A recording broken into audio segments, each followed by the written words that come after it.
நிலா வைக்கப்படுறது, சோழன் வைக்கப்படுறதெல்லாம் பார்க்குறக்கே அழகாக இருக்குதுன்னு நினைக்கிறவங்க நம்ம வீடியோவை சப்ஸ்கிரைப் பண்ணிவிட்டு லைக் பட்டனை தட்டி விட்டுருங்க.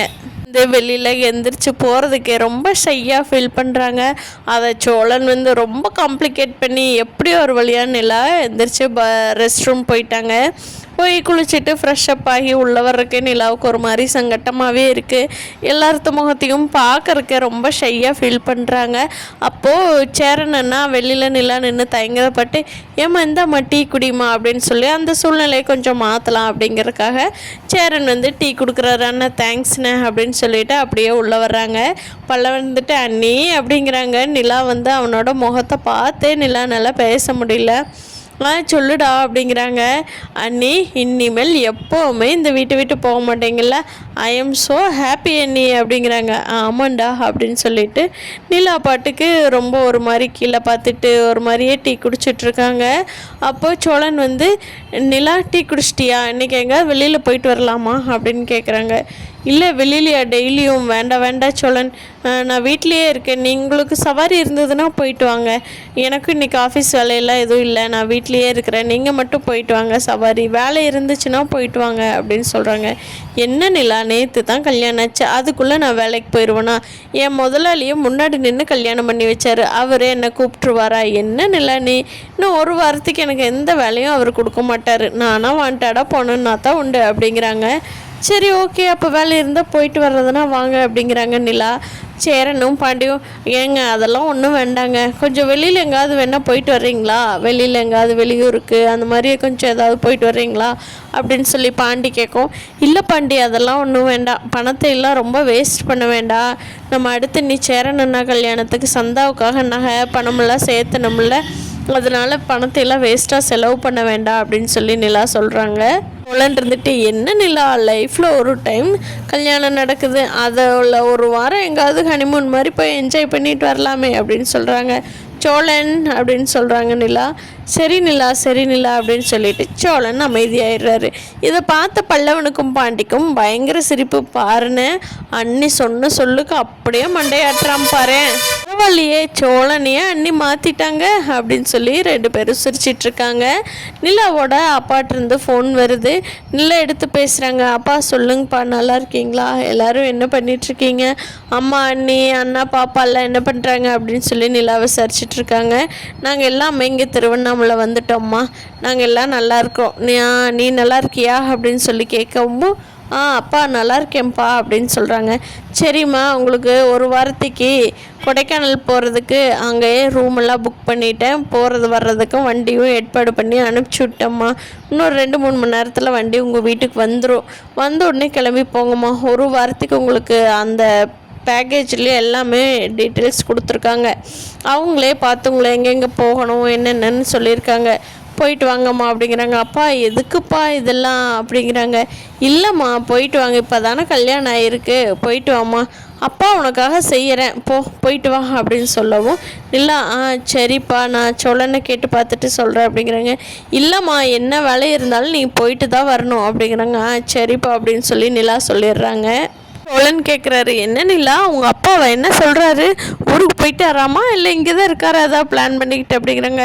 சோழன் அப்படின்னு சொல்கிறாங்க. நிலா ஒன்றும் இல்லை, அப்பா கொடைக்கானல் போகிறதுக்கு டிக்கெட் புக் பண்ணியிருக்காங்க, நம்மளை அப்படியே கொடைக்கானல் ஊட்டி அந்த மாதிரி எல்லா இடமும் சுற்றி பார்த்துட்டு வாங்கன்னு சொல்லியிருக்காங்க அப்படிங்கிறாங்க. ஏன் நிலா இதைத்தானே நான் கேட்டேன், அப்போ வேண்டான்னு சொல்லிவிட்டு உங்கள் அப்பா சொன்ன உடனே ஓகே சொல்கிற பாத்தியா அப்படின்னு சொல்லி சோழன் கேட்குறாங்க.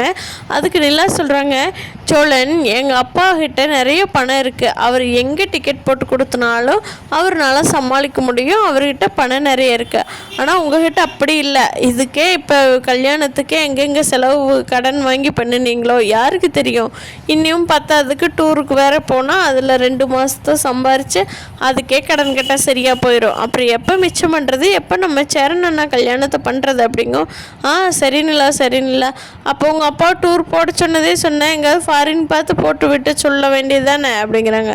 ஹலோ என்ன அப்படிங்க. இல்லை நிலா சும்மா ஜஸ்ட்டு ஒரு அட்ரஸ் பண்ணினேன் அப்படிங்கிறாங்க. சரி அப்படின்ட்டு சொல்லிட்டு சோழன் அமைதியாயிடுறாங்க.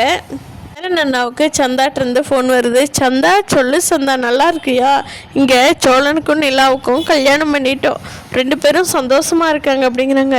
என்ன சொல்கிறீங்க, சோழன் சந்தாக்கு தான் ஆல்ரெடி கல்யாணம் ஆயிருந்தது அப்படிங்கிறாங்க. அப்புறம் நடந்த கதையெல்லாம் ஷார்ட் அண்ட் ஸ்வீட்டாக சேரன்னு சொல்லிட்டு, இப்படி கல்யாணம் நடந்துருச்சு, உன்னை என்னால் கூட்டிகிட்டு வர முடியல சந்தா, என்னை மன்னிச்சுக்கோ, நம்ம கல்யாணத்தப்போ சிறப்பாக பண்ணிக்கல, எல்லாமே சிம்பிளாக கோயிலையே வச்சுட்டோமா, அதனால் யாருக்கும் சொல்ல முடியல அப்படின்னு சேரன் சொல்கிறாரு. சரி, அவங்க 2 பேரும் நல்லா இருந்தாங்கன்னா சரி அப்படிங்கிறாங்க சந்தாவும். 2 பேரும் அப்படியே மெதுவாக பேசிகிட்டே டைம் போனதே தெரியாமல் ரொம்ப நேரமாக பேசிகிட்டே இருக்காங்க. பாண்டி பார்க்குறக்காக வானதி வர்றாங்க. பாண்டி சொல்லு வானதி, என்ன இன்னைக்கு காலேஜ் லீவா அப்படிங்கிறாங்க. ஆமாண்டா பாண்டி, கொஞ்சம் எக்ஸாம் போயிட்டுருக்கு, அதனால் லீவ் இன்னைக்கு அப்படிங்கிறாங்க.